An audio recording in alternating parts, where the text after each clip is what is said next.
We're back and it's time for another class day. Tony Robbins is one of the most sought-after seminars in the world, and you get to experience it right now. You can't even get into these things, I'm telling you. So we picked students to be here today for this class because they've always wanted to come to one of your events, but it's hard. You gotta have time to go. You gotta be able to go a distance because they're not always in your local time, right? And you gotta get tickets, which is hard to do. And it's 50 hours. It's 50 hours. 5 minutes. So it's still immersion. He's known for making lasting change. And I'm gonna ask you if you can combine 50 hours worth of wisdom into 5 or so minutes. So take it away. All right. So I've heard a little bit, but just tell me for real fast, what if there's one concern you have, what is it for you? Anxiety. Anxiety. And what tends to trigger that? I feel like I'm at the point in my life where I need to figure out what I'm doing with my life, like right now. Okay. And so that pressure inside is really affecting you. How about for yourself? Fear of failure, loss. Okay. And what causes that? What triggers that most for you? I've had losses in life. I've had losses, from my family, and I've always been really success-oriented. Okay. So, I always want to exceed. I'm kind of an overachiever in a sense. And if you don't, it's not consistent with your identity, so it creates a pain. Exactly. I get it. How about for you? I'm a business owner, and just getting people on board with my idea, I don't have that niche market. Okay. And so doing my business plan has been so difficult because I'm creating something that's new. Okay. And it's failure almost too, in a sense where how do I succeed and get people on board and invest and, make this world a better place through my idea. And real quick. I get overwhelmed, and right now I'm overwhelmed because I just found out my mom has stage 3 ovarian cancer. And yesterday I was in Toronto with her and literally drove home so I could be here with you. Wow. So I could get your perspective on it because I'm trying to stay super positive, but I also have to manage my life. Yes. And I live here, so sorting that out. In a couple of minutes, let me just introduce all of you to just a simple understanding of concept. All of you have targets, things that you're after. If you're gonna get a new result, if you're gonna grow your business, if you're gonna be able to support your mom, if you're gonna get rid of the anxiety, if you're gonna be able to overachieve and not have all that fear inside of you, you obviously need to get a new result.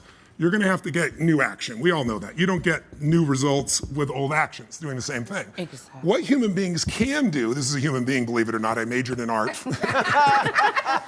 What human beings can do is amazing. What they will do is usually disappointing. It's not because we're not capable of it, it's because we don't have new actions because we get in certain emotional states that dominate us, like anxiety, like fear of failure, right? Like the fear of the loss of your mother as an example. So if you're in a state of fear, you're gonna behave very differently and get very different results, that's what that means right there, than if you were in a place of being courageous or bold or warm or connected or playful, any of those. So the most important key to changing your life in any situation is to change results, you gotta change behavior, but to change behavior, you gotta change the emotional state you're in. Now, how do you do that when you don't feel like it, right? Or it feels overwhelming? There are 2 ways, and I've done this with the greatest athletes in the world. I've done this with 4 different presidents of the United States. I've done it with billionaire clients. All you have to do to change your state is not try to think your way there, like I'm happy, I'm happy, I'm happy, and do a bunch of affirmations. Your brain's gonna go BS, you are not happy, right? What you need to do is make a radical change in the way you use what we call your physiology. It's a big word, it just means the way you use your physical body. The way I'm speaking right now, because I got 5 minutes also, is sped up just a little bit. But if I said to you, there's a depressed person behind curtain number 1 over there, and I'll donate $100,000 to your best charity, your favorite charity, if you could describe what they're like physically. Tell me what's their posture like if they're depressed. You tell me. Slumped over. Slump. Where's their head? Where's their head? Down. Down. Are they breathing full or shallow? Shallow. And are they talking really fast or more slow? Slow. Loud or quiet? Probably quiet. You're all saying the same thing. How's that possible? Because you've all practiced this crap before, haven't you? No. But here's what you can find. If you take that same person and you change the tempo at which they move, you bring their shoulders back and change their breathing pattern, if they make a faster gesture, if they speak more rapidly, it fires off a different biochemistry in you. And in that state, you will take radically different actions. In fact, I've taught this for 40 years, and about 3 years ago, Harvard finally did a study where they proved what I did worked, and they called it these power positions. And what they showed was if you stand, everyone can try this, stand up just for a moment if you want, everybody at home can try it as well. So do something really silly. Put both your hands on your hips like Wonder Woman or Superman or that stuff, right? If you stand like this and you breathe deep for just 2 minutes, what the science found was that you will absolutely increase your testosterone by 20%, man or woman. You'll drop your cortisol, which, as you know, is the stress hormone, by 22%, and you're 33% more likely to take action if you wouldn't have before because fear would have stopped you. Now, I don't have people just stand like this. I have people move, use their voice, make radical changes in their bodies. You can have a seat just to get a feel. I know we're short on time, but you can try it later and you'll feel it after 2 minutes. Or, somebody who's, puts their arms back like this and their feet up, that'll produce the same state. It produces more certainty in you. And that certainty gets you to take different actions. So if you are in a situation, you think of the worst scenario, your mom dying, no, my business goes under, I never achieve at the level I need to, all the things I have anxiety about, the minute you focus on them, you go into those states of fear, and then you behave fearful, and you get lousy results. And when you get lousy results, what does it do to your brain? You go, see, I told you I couldn't do this. It becomes this negative loop. So how do we break out of it? We change our focus by asking better questions. Everybody in this room can try this. Just right now, answer this question in your mind. What is it in your life that you're proud of?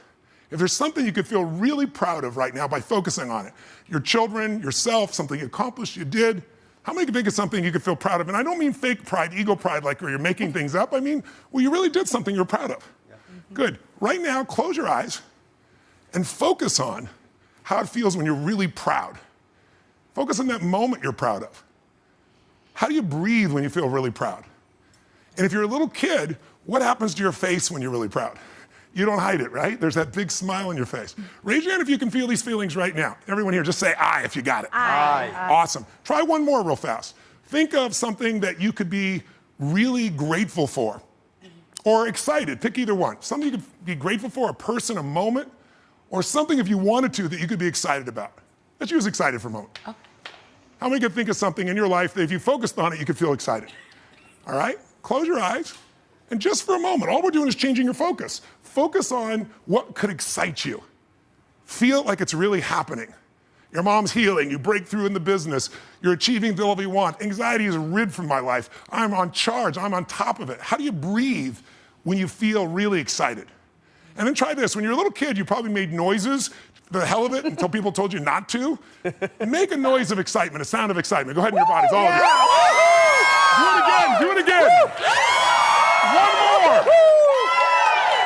Open your eyes. How many feel that feeling in your body right now? Yeah. So if we change the state you're in, just by changing our focus or the way we use our bodies, strongly. Now, if you say, I'm going to change my body, like I have people do firewalks sometimes or skydiving, and you go, they're scared, and they go, Mr. Robbins said that I should change my physiology, okay? Oh, shoot, it didn't work. It's got to be a radical change, right? Here's my question for all of you. If you focus on what you want, life has probabilities. There's no guarantees, but you increase them when you change your state. And that's really what this is all about. Learning to change your body and learning to change your focus. And I'm going to invite all 4 of you to seminars. You'll experience this for 4 days.